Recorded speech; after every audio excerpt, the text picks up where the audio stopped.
Running mate Mike Pence warning that voter fraud could disrupt the election.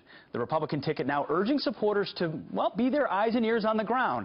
As it turns out, voter fraud, it isn't really a myth at all. So here to walk us through some of the active voter fraud investigations is Washington Deputy Opinion Editor Kelly Riddell. Kelly, thanks for joining us this morning. Thanks, Pete. So we're hearing a lot at the presidential level, rigged system, voter problems, and you've got examples state by state. Take Virginia, dead people voting. What have we seen in Virginia? This is just one town. Harrisonburg, Pennsylvania, found that 20 deceased people had somehow re-registered to vote this election cycle. The FBI is actually looking into this case, and this is just in one particular city.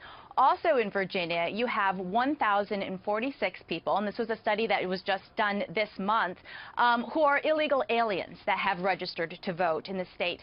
And that doesn't include, the study doesn't include Fairfax County and Arlington, Virginia, two of the most populous cities in Northern Virginia, really of what have turned Virginia blue in recent months. That's troubling. I only know of one person that has risen from the dead. So 20, that's a problem. All right, Pennsylvania, what do we see there? In Pennsylvania, you see, and the Secretary of State last year basically said voter fraud is a problem here, in the fact that 700 Pennsylvania people registered in Pennsylvania voted twice. Up to 43,000 people in Pennsylvania are registered to vote twice. So, I mean, that's a huge problem. In Philadelphia, you're also seeing illegal aliens on the voter rolls.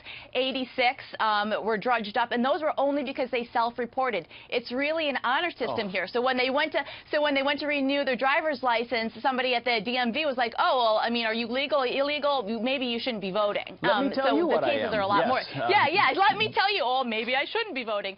So I mean, there's a lot more. That's tip the of the old vote iceberg. early, vote often mantra. All right, Texas, mail-in ballots, things like that. Mail-in ballots. There's this thing called voter harvesting, which basically these fraudsters look at areas where their candidate needs to win or is doing poorly, and so they target nursing homes. They target the elderly. They target African-American communities, Hispanic communities that don't speak English, a lot of underprivileged communities. And what they do is anyone can request a mail-in ballot. So they request mail-in ballots in these people's names, and then go door to door and ask them to sign the ballot. Sometimes they do it saying, "You lean Democratic, you sign this." Sometimes they do it saying, "Hey, I'm just looking for a petition for the Boys and Girls Club. Could you sign on the dotted line?" And then they mail in those votes. There's an active Texas investigation ongoing into this kind of case. I'd say that's as crooked and rigged as it gets. One more, Colorado. You know, the left fights back against purging of voter rolls and against voter ID, but I felt that Colorado is such a powerful example of why you might need to do that. Well, I mean, Colorado, a recent CBS, a local affiliate, turned up dead people on the voter rolls. And you know what's so funny about Colorado is if you look at John Podesta's WikiLeaks emails, as late as last year, 2015, he was complaining that he thought that Barack Obama rigged the Colorado primary in bringing illegal aliens on the voter rolls. It's unbelievable, the hypocrisy here. Well, yeah, and it makes everyone who votes and votes earnestly feel like their vote might matter a little bit less. And a lot of those states you mentioned, Pennsylvania, Colorado, those are going to be key swing states where the presidency will be decided. So